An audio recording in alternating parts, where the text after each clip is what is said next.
Hello, how you doing? Andy here, and today it is finally time for me to start the daunting process of registering the Tuareg here in Spain.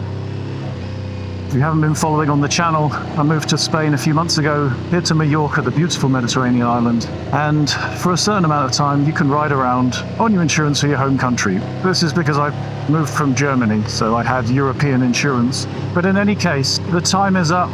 The clock hath ticked, because by the time you see this video, I will have received my green card, my Nie Verde, which signifies that I'm actually registered as a resident here on the island and in Spain as a whole. And as soon as you do that, you've got 30 days from which you need to register your vehicle locally, otherwise you're going to be driving illegally. So I'm darting my way through these lovely little country roads to Manacor to take care of the first step, which is to make an appointment to then later get a vehicle safety inspection certificate in Spanish.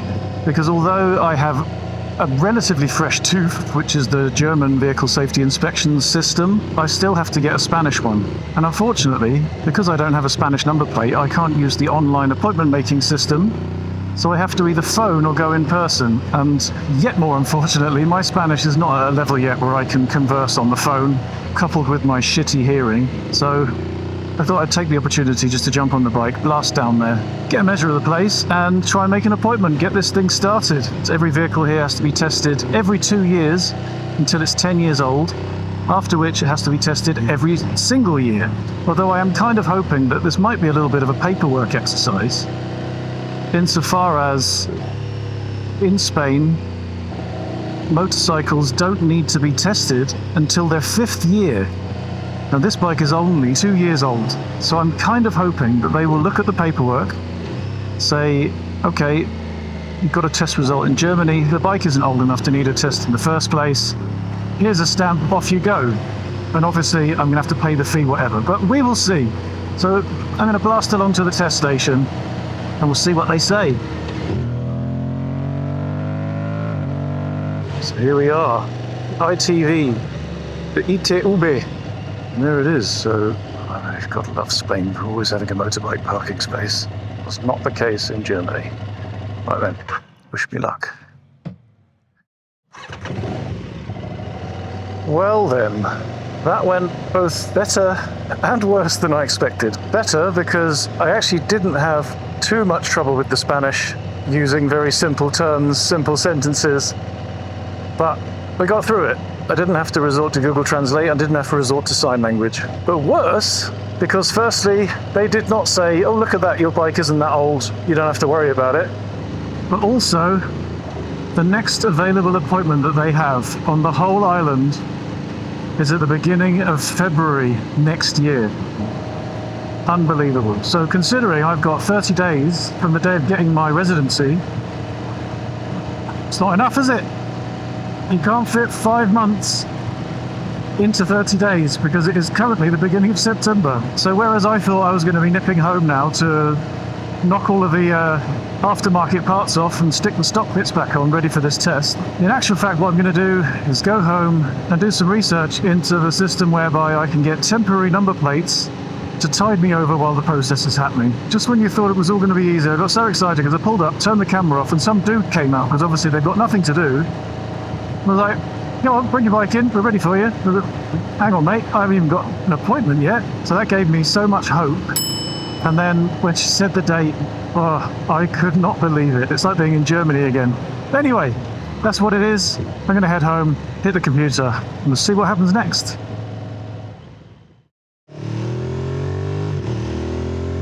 Wellity. Here we are, back out on the road. It's 3 weeks later, it's now the 9th of October, but there have been many developments. And ultimately, whether I'll be taking plan A or plan B has been answered, so I guess that's a good thing. But of course, the path to true love doth never run smooth. In fact, it's been very bumpy so far. First of all, I spent pretty much an entire day on the computer with the help of ChatGPT, trying to figure out how to apply for these green number plates. Thankfully, the website, the DGT website, which I think stands for Departamento General Tráfico, thankfully they have an English option to change everything into English, which made it all much easier. But for the process to get the green number plates, first of all, you have to pay the fee for getting the green number plates with the DGT, which is just over 20 euros. You also have to prepay the fee for registering the bike in Spain, which is just under 100 euros. Now, those two are pretty easy. I clicked the link, paid the fee, got a receipt, all good. The next step, you have to pay the road tax for your vehicle in your local borough, and the information for that was quite scant, so I turned to ChatGPT, and after much backing and forthing, it eventually spat out an email address that I could contact and hopefully get the details to pay the road tax for the vehicle. I emailed all of my stuff to this email address, waited 3 days, and then got a reply. You've emailed the wrong department. This is the email address that you actually need. So I emailed that address, and I had to send them a scan of the registration documents, the MOT certificate, as well as the certificate of conformity. Now, that department was far quicker because they replied to me on the same day saying, "We need your ficha técnica," which is basically the card or the document that you get after you've had the ITV appointment, which I have in February. So my heart sunk, and I thought, well, there we go, that's it. It's going to be plan B, because I can't get the document till February, and by then the whole thing's a moot point. Like, what's the point of getting temporary plates when the bike's already going to be going through the process? But then, for some reason, I thought, no, I'm not going to give up here. And I turned to Google Translate and replied with an email basically saying, oh, this whole process is so complicated.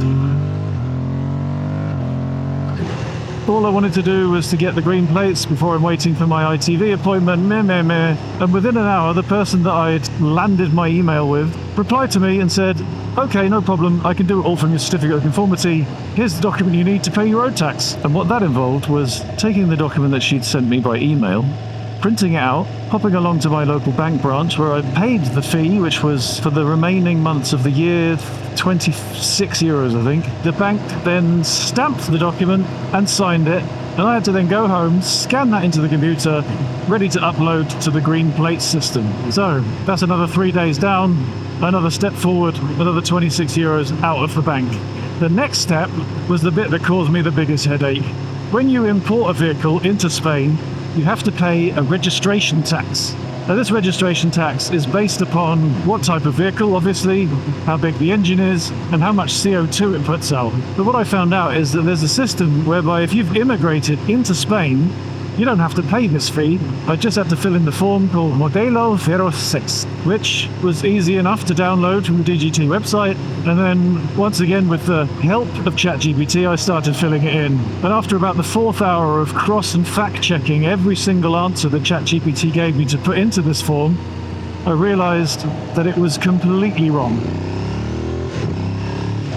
For example, there's a bit where you have to put in a code which refers to what type of vehicle you're actually asking for an exemption for. ChatGPT told me the code, and for some reason had this weird rumbling in my belly that maybe I needed to check this. So I dug a little deeper, and eventually, after about an hour, found a full list of all of the codes and what they mean, and the code that ChatGPT had given me was for a f***ing speedboat. Well done, AI. I think our jobs are safe, ladies and gents. Anyway, I then discovered, which would have been good if ChatGPT had just pointed me to that in the first place, that there was a help document in English ready to download on the DGT website. So I took that and eventually got through filling in the form. I think in total it took me about 6 hours to fill this friggin' form in. But anyway, I got there. It was at that point that I realised that you can't submit this form online. You have to have an appointment and you have to go in. And I just thought, well, bearing in mind how quickly I got the appointment for the ITV thing, but no chance. But thankfully, amazingly, I managed to get an appointment the very next day in Palma. I packed the missus into the car, and we decided to go and have a day in Palma to make it worthwhile. Went into this appointment, and it should have been called disappointment, because the not very cheerful lady behind the desk looked at my form, looked at me, and then said, how long have you been in Spain? Yeah, since March. How long has the bike been in Spain? Well, obviously, also since March. And then she went, yeah, okay, can't do it then. And obviously, I was gobsmacked by this. What are you talking about, love? You have to apply for this exemption within 2 months of the vehicle hitting Spanish shores. And then when I said to her, yeah, but you can't start the application until you're a Spanish resident. And it took me 3 months to get an appointment to become a Spanish resident. And then she just looked at me in the eyes and went, no es posible. She was basically telling me I was lying. There's no way it could have taken me that long to get a residency appointment. Unbelievable. But anyway, she then said, okay, you need to speak to the tax people. That's a different department because you need to fill in Modelo 576, which is the tax declaration for importing a vehicle. So I just go and sit down and wait, and then they'll call me up. And I sat there for half an hour, after which point I thought, I'm going to look into this because it seems like bullshit to me. And after 20 minutes of scanning and searching, I discovered, and I still can't believe it even now, when you fill in this Modelo 576 form, one of the main criteria is the CO2 that your machine puts out.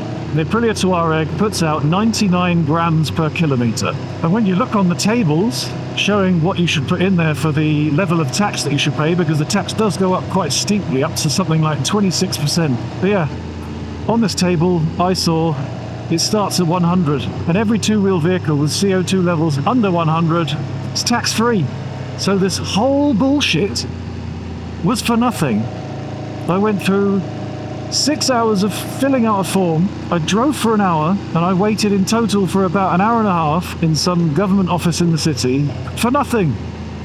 Because not only was it tax-free for this bike, but you can fill that form in and submit it online. I didn't even need to leave the chair at home. I could have already had all of this finished by the time I was at this point. But anyway, I'd been through the journey. The roller coaster was exciting, and I guess the journey is the destination anyway, isn't it? So yeah, I went home, first a little bit cranky, and then within an hour had filled in this Modelo 576, ascertained that I did indeed have no tax to pay, and got a digital receipt which I could then use to submit as part of the green plates process.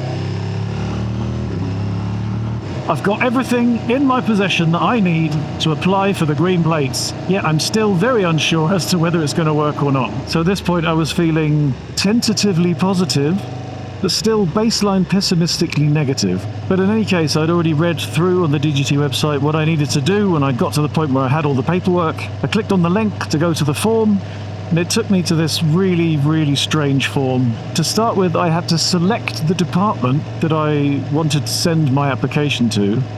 And it wasn't like you just get a drop-down box and you can pick the department. You had to type in the first few letters of the department that you wanted, and then you eventually get something. So I went through what felt like 1,000 iterations of DGT, tráfico local, placas temporales, placas verdes, and eventually got something which I thought seemed pretty much like it could be what I wanted. I then had to write basically an email outlining what it was that I wanted and why, and then I had to upload my supporting documents. So I did that, uploaded all the documents, sent the form off, and waited. And a week passed before I finally got another email, and it said, we've received your application, but we do actually have a proper online form for this.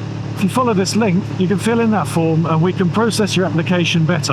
I thought, okay, fair enough. I've obviously clicked something wrong. I'll do that. It'll all be good. I've got all the stuff I need. It won't take very long. I clicked on the link, and then my hope just imploded as it took me to the exact same website that I'd already been on before, with the exact same link to go to the application form to get the green plates. I almost could have cried, to be honest, because the amount of time I'd wasted up to this point, and I just thought, well, there we go then. It's just an impossible route. It's just not doable. And then for some reason, I don't know what it was, I don't know what possessed me, I just thought, I'm going to click this link with the website on the Spanish language, and it took me to a whole different form. I went back to the original website, changed it into English, clicked the link again, went back to the form that I'd filled in the first place. Unbelievable that they've got some kind of a glitch programmed into there to just, I guess it just takes you to a default form, because, I don't know, maybe the link is translated and that means it just goes to panic stations, whatever. In any case, I'd now found the right form, so I very quickly filled this form in, uploaded my justifying documentation, and sent it away. And this was all after my day's work, on a Sunday evening. I slapped the laptop shut and went to bed. And when I got up for work the next day, I already had an email saying, your application's been processed. Here is the number for your temporary number plate. I'd actually got it. I could have done a somersault. I now had the document in my possession that meant that I can go and have a temporary number plate made. And that's exactly what we're doing today. I'm on my way into Palma because, unfortunately, the information about where you can get number plates made is relatively vague. I mean, apparently many ordinary mechanics and garages can do it, but not many can do these temporary green ones. Well, there we go. That was not quite as successful as I hoped, but that chap that just walked back into the garage over there was extremely pleasant. And even though he was in the middle of fixing a car, which I know in Germany would have meant I'd have been ignored for 20 minutes, he stopped, told me exactly where I need to go to get a green number plate. And I've already sent them a WhatsApp message asking if it's possible to get a green number plate made today, and they replied with a yes. Just a little cruise around the city, past the cathedral, along the seafront. And amazingly, there's actually a really nice beach just the other side of this barrier. Not sure how relaxed it sounds with the cars blasting past all day long, but as cities go, that's not a bad frontal view, is it? And we arrive at Gravados Naibor, which apparently is where I can get my plate made. So, ditch the bike somewhere, and we'll see how this goes. And there we go, just like that. 20 euros. 15 minutes later, and I've got myself a green plate. So, just need to race home, sort out some Spanish insurance.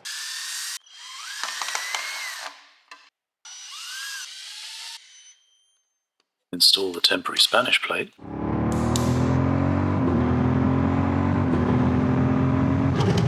And here we are out on the road on my now newly, temporarily, road-legal Spanish motorbike.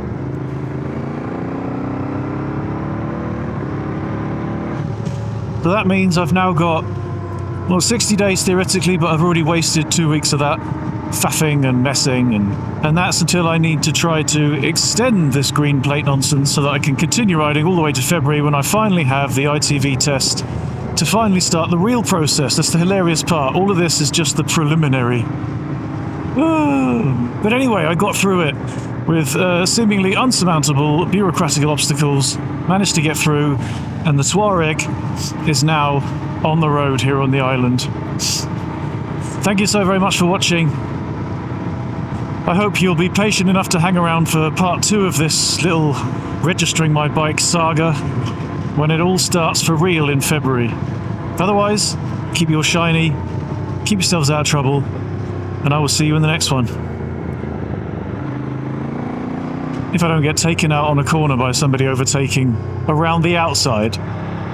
Nicely done, chap. Anyway, I'll see you in the next one. Ta-ra!